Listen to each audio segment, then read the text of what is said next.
এটা এক বিজয়ী জাতির ইতিহাস। এটা মৃত্যু ভয়হীন এক দুর্ধর্ষ জাতির ইতিহাস। এটা খেজুর তলায় বসে দুনিয়া শাসন করা জাতির ইতিহাস।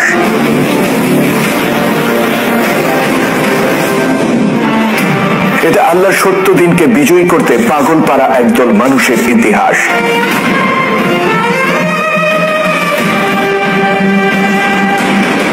এটা এক ঘর ছাড়া জাতির ইতিহাস, যারা পৃথিবীর প্রতিটি কোণে ন্যায় আর সুবিচার প্রতিষ্ঠার মহান মিশন নিয়ে ছড়িয়ে পড়েছিল দিকে দিকে। যাদের উত্থান ঘটেছিল জাহিলিয়াতের অন্ধকারে নিমজ্জিত আরব ভূমি থেকে, অথচ প্রজ্বলিত সূর্যের মতো তারা আলোকিত করেছিল সারা পৃথিবীকে।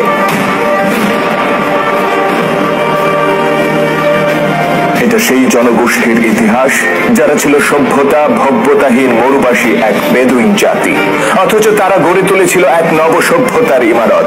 জ্ঞান বিজ্ঞান প্রযুক্তি সাহিত্য সংস্কৃতি সহ মানব সভ্যতার প্রতিটি অঙ্গনে সারা পৃথিবীকে তারা নেতৃত্ব দিয়েছিল হাজার বছর ধরে। তারা ছিল ঐক্যহীন, গোত্রে গোত্রে বিভক্ত আর নিজেদের মধ্যে রক্তক্ষয়ী সংঘর্ষে লিপ্ত এক বিভক্ত জনগোষ্ঠী। তৎকালীন বিশ্বের দুই পরাশক্তি পারস্য ও রোমান সাম্রাজ্যের সামনে তারা ছিল নতজানু, অথচ মুহাম্মদ নামের এক পরশ পাথরের ছোঁয়ায় তারা হয়ে ওঠে এক ঐক্যবদ্ধ মহাজাতি।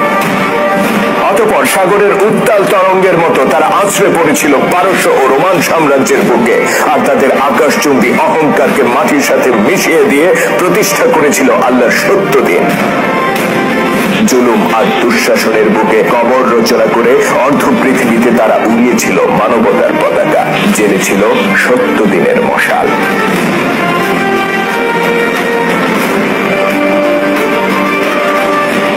ইতিহাসের সেই অমিত তেজা মহাবিপ্লবী উম্মতে মুহাম্মদের উত্থানের গল্পে আপনাকে স্বাগতম।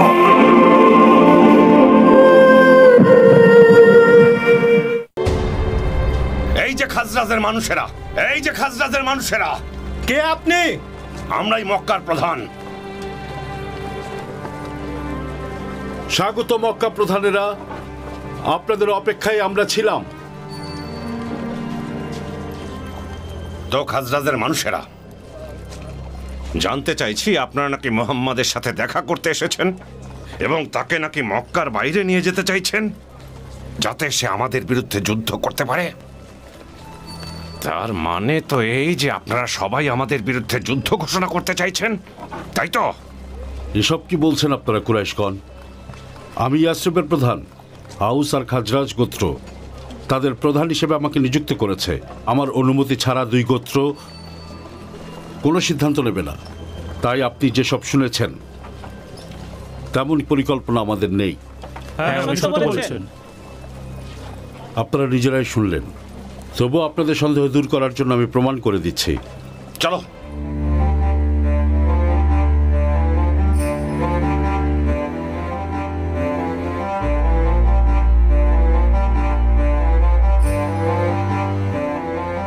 হে ইয়াসরিবগণ, হে আউস আর খাজরাজ গোত্র,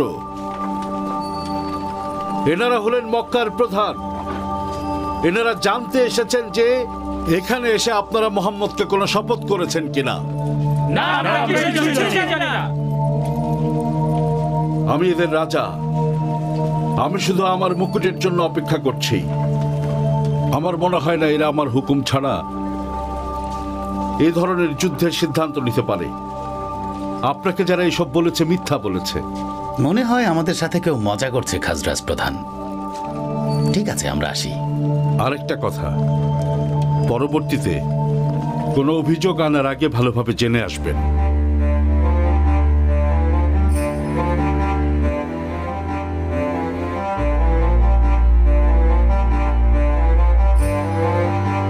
যতদিন পর্যন্ত তোমরা আল্লাহর পথে না আসবে ততদিন পর্যন্ত আমরা যুদ্ধ করে যাব। শুনুন মুসলিমগণ, রাসূল সাল্লাল্লাহু আলাইহি ওয়াসাল্লাম আপনাদের সবার উদ্দেশ্যে বলেছেন, আপনাদের মুসলিম ভাইয়েরা মদিনায় নিরাপদে আছেন, তাই হিজরতের নির্দেশ দেয়া হলো। কারণ মক্কার লোকজনেরা তো এখানে আপনাদের সাথে ভীষণভাবে অন্যায় করছে। অত্যাচারের মাত্রা দিন দিন বেড়েই চলেছে। যেহেতু তারা আঘাত এবং পাশবিক অত্যাচারে আপনাদের বিপর্যস্ত করে তুলেছে, তাই হিজরতের অনুমতি দেয়া হলো। নিশ্চিন্ত থাকুন, মদিনায় যাওয়ার পর সেখানকার লোকেরা আপনাদেরকে খাদ্য এবং বাসস্থান দেবে।